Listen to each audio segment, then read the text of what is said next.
ಮಳವಳ್ಳಿ ಪಟ್ಟಣದ ಉದ್ಯಮಿ Ramesh military hotel ಮಾಲೀಕರಾದ ದಿವಂಗತ ರಾಜೇಶ್ ರವರ ಏಕೈಕ ಪುತ್ರ ಸುಕಾಂತ್ ರಾಜೇಶ್ ಅನಾರೋಗ್ಯದಿಂದ ನಿಧನ. ಶೋಕ ಸಾಗರದಲ್ಲಿ ಮುಳುಗಿದ ಕುಟುಂಬ.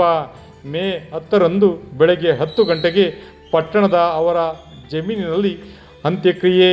ಮಳವಳ್ಳಿ ಪಟ್ಟಣದ ಖ್ಯಾತ ಉದ್ಯಮಿ ದಿವಂಗತ ರಾಜೇಶ್ ರವರ ಏಕೈಕ ಪುತ್ರ ಸುಕಾಂತ್ ರಾಜೇಶ್ 17 ವರ್ಷ ಅನಾರೋಗ್ಯದಿಂದ ಶನಿವಾರ ನಿಧನರಾಗಿದ್ದಾರೆ. ಮೃತ ಸುಕಾಂತ್ ರಾಜೇಶ್ ತಾಯಿ ರಮ್ಯಾ, ಇಬ್ಬರು ಸಹೋದರಿಯರು ಸೇರಿದಂತೆ ಅಪಾರ ಬಂಧು ಬಳಗವನ್ನು ಅಗಲಿದ್ದಾರೆ.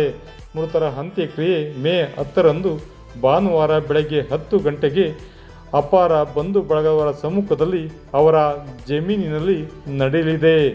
ಮೃತರ ಪಾರ್ಥಿವ ಶರೀರವನ್ನು NES ಬಡಾವಣೆಯಲ್ಲಿರುವ ಅವರ ನಿವಾಸದಲ್ಲಿ ಅಂತಿಮ ದರ್ಶನಕ್ಕೆ ಇರಿಸಲಾಗಿದೆ. ಮೃತರ ನಿಧನಕ್ಕೆ ವಕೀಲರ ಸಂಘದ ಮಾಜಿ ಅಧ್ಯಕ್ಷರಾದ ವಿ. ನಾಗೇಶ್, ವಕೀಲರ ಸಂಘದ ಪದಾಧಿಕಾರಿಗಳು, ಮಾಮರ ಸೌಹಾರ್ದ ಸಹಕಾರ ಸಂಘದ ಪದಾಧಿಕಾರಿಗಳು ಸೇರಿದಂತೆ ಗಂಗಾ ಮತಸ್ಥರ ಸಮಾಜದ ಯಜಮಾನರುಗಳು, ವಿವಿಧ ರಾಜಕೀಯ ಪಕ್ಷಗಳ ಮುಖಂಡರು ಅಂತಿಮ ದರ್ಶನ ಪಡೆದು ಸಂತಾಪ ಸೂಚಿಸಿದ್ದಾರೆ.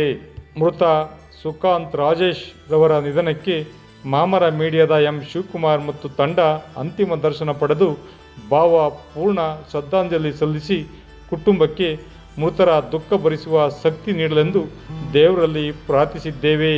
ವಿಶೇಷ ವರದಿ ಮಾಗನೂರು ಎಂ. ಶಿವಕುಮಾರ್, ಮಾಮರ ಮೀಡಿಯಾ, ಮಳವಳ್ಳಿ.